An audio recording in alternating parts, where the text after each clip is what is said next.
বছর যে চলে গেল, এক বছর চলে যাওয়াতে কি আমার খুশি হওয়া উচিত না কষ্ট পাওয়া উচিত?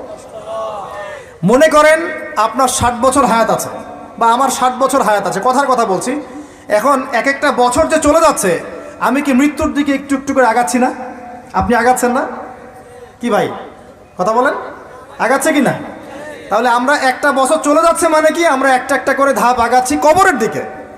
এখন আমার জীবন থেকে 2022 সালটা চলে গেল, তার মানে এক বছরে আমি কতটুকু নামাজ পড়লাম, কতটুকু রোজা রাখলাম, কতটুকু তসবিহ তাহলিল করলাম, কতটুকু দাওয়াতি কাজ করলাম, দিনের জন্য কতটুকু কি করলাম, এইটা ফিকির করা উচিত না আমার?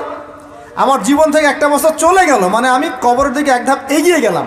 এখন এগিয়ে যাওয়ার খুশিতে আপনি আজকে উৎসব পালন করছেন। আস্তাগফিরুল্লাহ, কি বুদ্ধি মাথায়! দেখেন, জীবন থেকে একটা বছর হায়াত কেটে পড়ে গেল, এটাতে সে খুশি হয়েছে এবং খুশি হয়ে সে উৎসব পালন করছে, কনসার্ট করছে, ঢাকঢোল পিটাচ্ছে এবং পিকনিক করছে।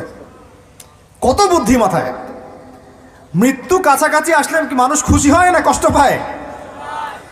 মৃত্যু কাছাকাছি আসলে মানুষ কি খুশি হবে নাকি আরো চিন্তা করবে, হায় আফসোস, এক বছর যদি আরো ভালো কাজ করতে পারতাম আরো ভালো হতো? কোনটা বলেন? আফসোস হবে না? অবশ্যই হবে।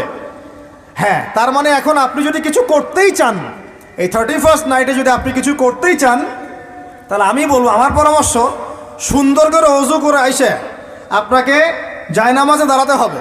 দাঁড়ায় 2 রাকাত নামাজ পড়ে চিন্তা করবেন, আল্লাহ এক বছর যে চলে গেল, আমি এই গত বছরে কি করলাম, দিনের জন্য কি করলাম, দুনিয়ার জন্য কি করলাম, পরিবারের জন্য কি করলাম, কতটুকু জ্ঞান অর্জন করলাম, কয়টা কোরআনের আয়াত শিখেছি এক বছরে, কয়টা হাদিস শিখলাম, কয় ওয়াক্ত নামাজ ঠিক মতো পড়লাম, রমজানের সওম রেখেছিলাম কিনা, দান সদকা করেছিলাম কিনা, সৎ কাজে আদেশ করেছিলাম কিনা, অসৎ কাজে নিষেধ করেছিলাম কিনা, এই ফিকির করতে পারেন আপনি বসে বসে। যদি করতেই হয় কিছু, তাহলে এটা করতে হবে। অন্য কিছু করার সুযোগ আছে? উচিত হবে?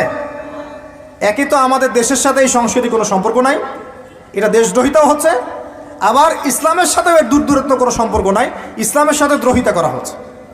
তাহলে বলেন, আমরা যদি আল্লাহ এবং তার রাসূলের সন্তুষ্টি চাই, তাহলে আমরা কি আল্লাহ এবং তার রাসূলের শত্রুদের সংস্কৃতি গ্রহণ করতে পারি? আল্লাহ পাক আমাদের সবাইকে বোঝার তৌফিক দান করুন। আগামী 2-3 দিন পর তারা রাস্তাঘাটে কনসার্ট করবে, নাচবে, পিকনিক করবে, হইহুল্লা করবে এবং পশ্চিমাদের সাথে তালে তাল মিলিয়ে বলবে যে 31st night happy new year. তারা বলবে আগামী 2-3 দিন পরেই করবে।